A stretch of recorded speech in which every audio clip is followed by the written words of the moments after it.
Alright, we're going to do some syntropic pineapples. Again, this is the second time we've done pineapples in a syntropic system.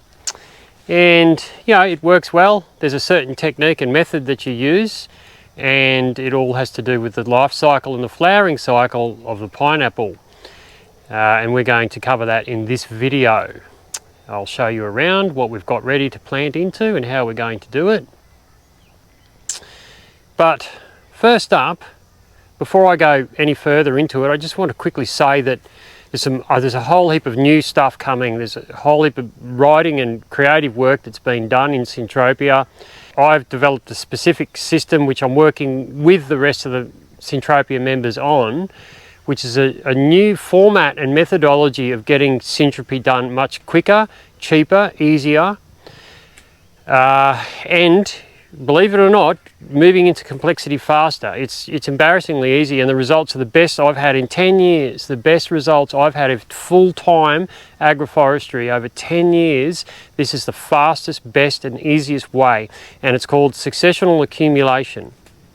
And it relies on part of its big keystone part of it is the infestation cycle that happens in nature, which has got to do with strata and density and things like that, but this is all in the life as invasive course that's being built in Syntropia. But I will be referring to some terms in this video, so there's a heads up that more information about that is coming up. But really, this is a pineapple video, and also a bit of a heads up, there's a whole new insight into syntropy coming through soon. So keep your eye out for that one. It'll be on YouTube, it'll be on Syntropia. But for now, let's check out pineapples and have a look at what we're doing. So what we've got here is we've got our syntropic banana row here.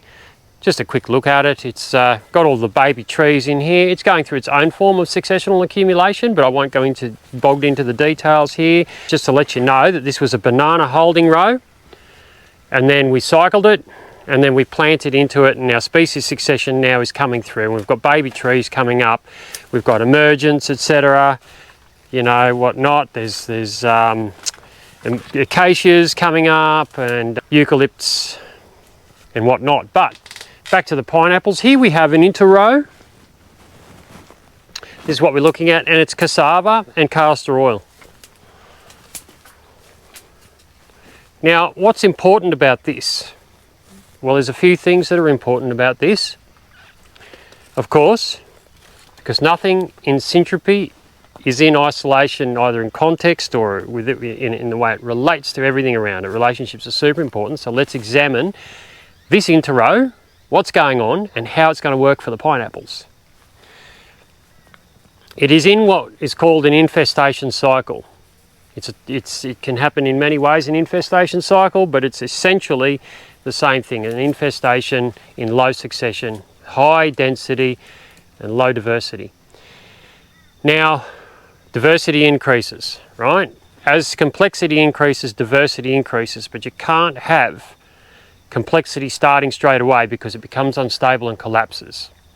But again, I'm digressing. Let's go back to pineapples and we'll talk about successional accumulation and life as invasive later.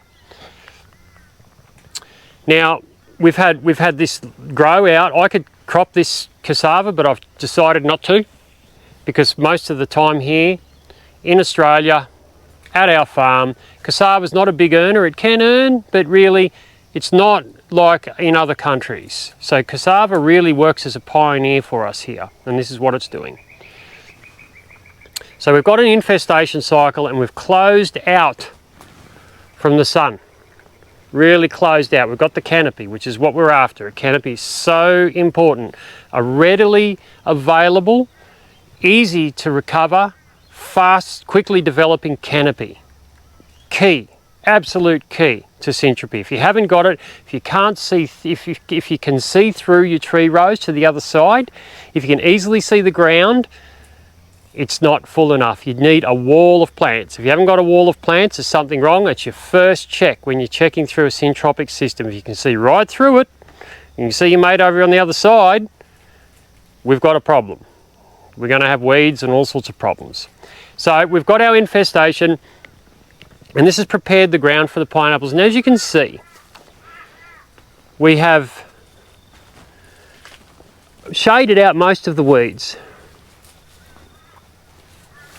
And what we're doing now, so nature's gotten rid of the weeds. We're not weeding grass, we're not having to dig, we're not having to do anything stupid like that. So, you know, we're just basically tidying it up and pruning, getting ready to plant the pineapples. So let's have a closer look.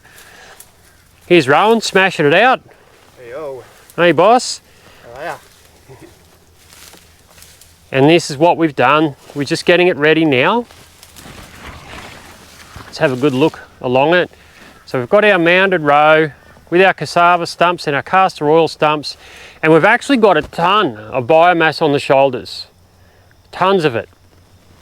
And yeah, you can see the cassava and the castor oil on the top, but underneath is all of the grass from the interrows that we've also mounded. So we've got a really big quantity of biomass here.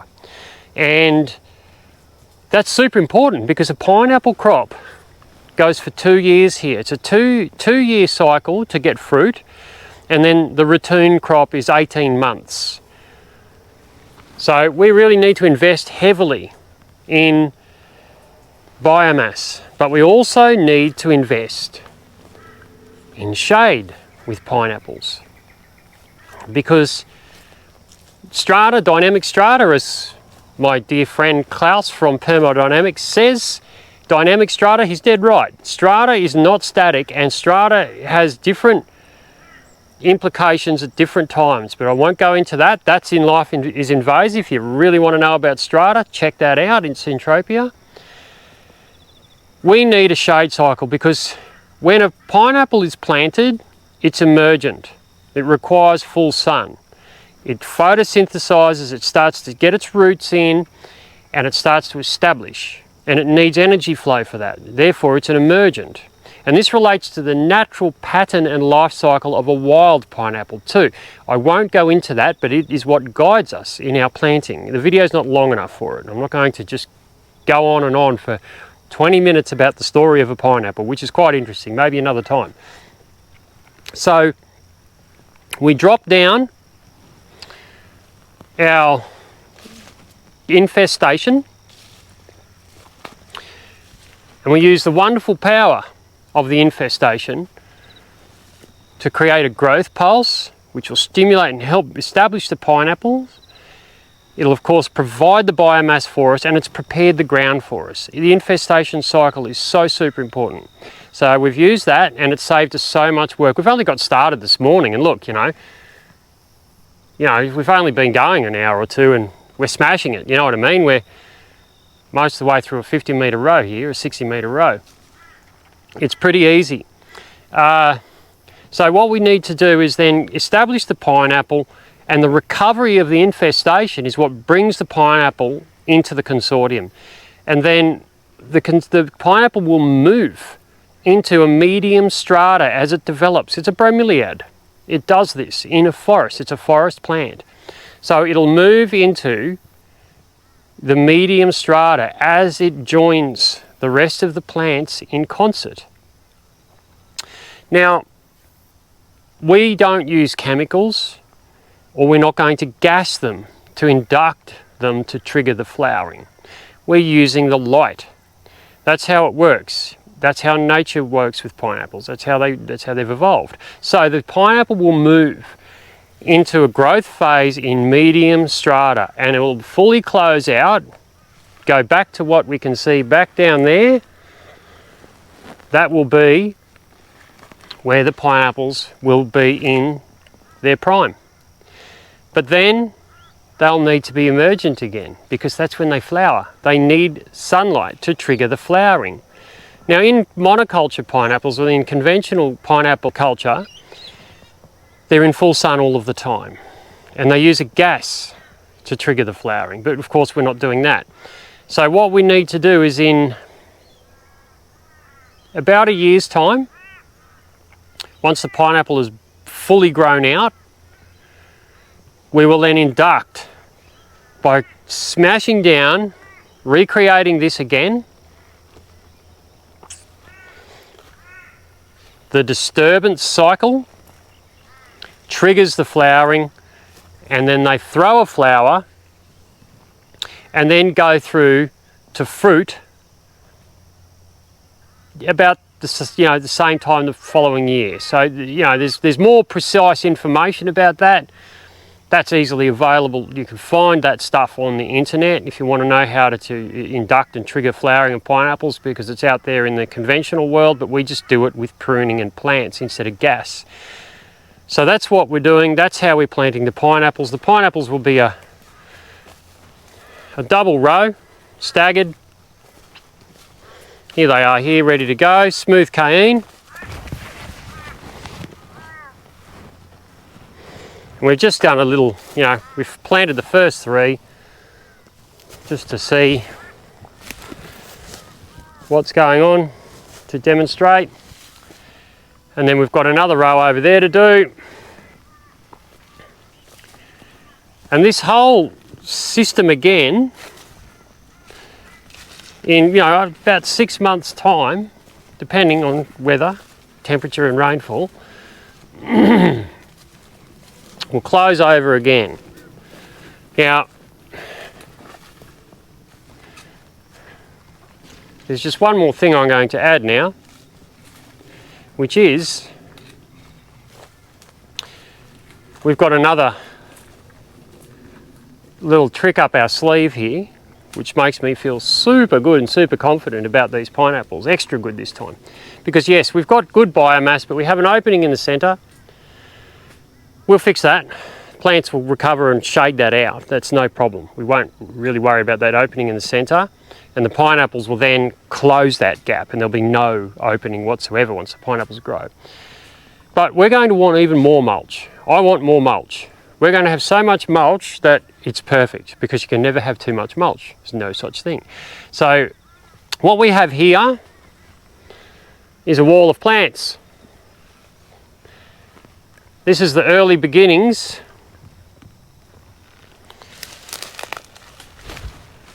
of our next banana row, because what we're doing is we're moving out all of the spare suckers across the farm until we fully fill the farm with banana suckers. We're about a 20% in this season. We're like 3 or 4% in the previous season, and next season will probably be a 100% because of the exponential nature of the suckers. But this is what an accumulation, successional accumulation looks like in the method that I'm now sharing, and I'm going to be sharing more widely. And if you do know or have seen or check my YouTube channel for my breakthrough video, it's all about that breakthrough now being systemized and put into a methodology which is easy to share and understand, and to get these spectacular results. I might even have time at the end of this video to show you a little bit more about that. But that's coming up, don't worry, this is about pineapples. Here we have an infestation cycle. It's largely pigeon pea, but the pigeon pea really is what nature chose. Again, low succession, low diversity, high density. There's more photosynthesis going on here than any complexity that you might want to contrive and force into nature in low succession. It just doesn't work, and it becomes unstable. This is highly stable, and nature chose this density of a single species. She pushed out every other low succession placenta 2 plant and chose pigeon pea. So this is not me in monoculture. It's nature choosing her infestation to heal the land. So we have this huge density of a banana row, which is getting ready to, at some point next spring, we'll drop it all onto the ground. Again, successional accumulation is very, very easy. It's elegant. It doesn't rob the grasses. It doesn't constantly put pressure on the grasses. Those pineapples, we can give the grasses to them instead of having to give them to the bananas all of the time, because if you have a look over here, there's been a pruning cycle of the infestation phenomenon, and you can see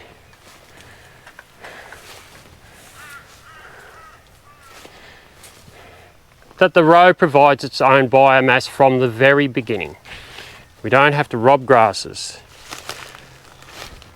But so what we have is a surplus of biomass because we're not going to cycle and plant banana because we don't plant banana until next season now. So these plants need a prune. They need a bit of a haircut right now. And what we're going to do is when we plant the pineapples, this is spare biomass. Yeah, again, with successional accumulation, you always end up with a surplus of biomass. You never would have thunk it, would you? You know, any mulch-based sort of agroforestry, it's always hungry for biomass, but this way it's the other way around. It's just everywhere, it's abundant. And you keep posted because I'll show you more of this. You wait. Anyway, this is going to go to the pineapples and we're going to stuff it in there. We're going to have a mountain of mulch because remember we've got 18 months to 2 years. There will be a cycle where the mulch goes back from the castor oil and the cassava, but we are going to want a lot of mulch. That's the key to our success in agroforestry when growing pineapples, because as any organic pineapple grower will know, that weeds are the ones that kills you. Weeds what gets you with pineapples because their life cycle and their production cycle is so long in the ground that the weeds just come. And you know what it's like trying to weed pineapples. You know, you end up losing about a litre of blood when you do it because they're pretty spiky. So that mulch business works like hell, so does the shade from the canopy that develops from the infestation, from that cycle. It's perfect, I love it, I'm really excited again. I don't know how they'll go commercially, these are a bit speculative. We're a taro grower more and a vegetable and banana grower, but we might, you know, provide some really nice plant ripened aromatic pineapples, the ones that like they used to get in the old days, that where if you put one in a fruit bowl in a room, the whole house smells like pineapples. That's the sort of pineapple we'll grow. So that's, or the other way that an organic grower will, unfortunately, the only way they can do it without using shading plants and agroforestry is with the black plastic weed matting. But there you go, there's pineapples. That's what we're doing. It's a good day to plant pineapples. It's the last of the warm days. And we'll have a pineapple crop in 2 years, and that same crop will, if we return that, we'll get another turnaround again in 18 months. Have a great day.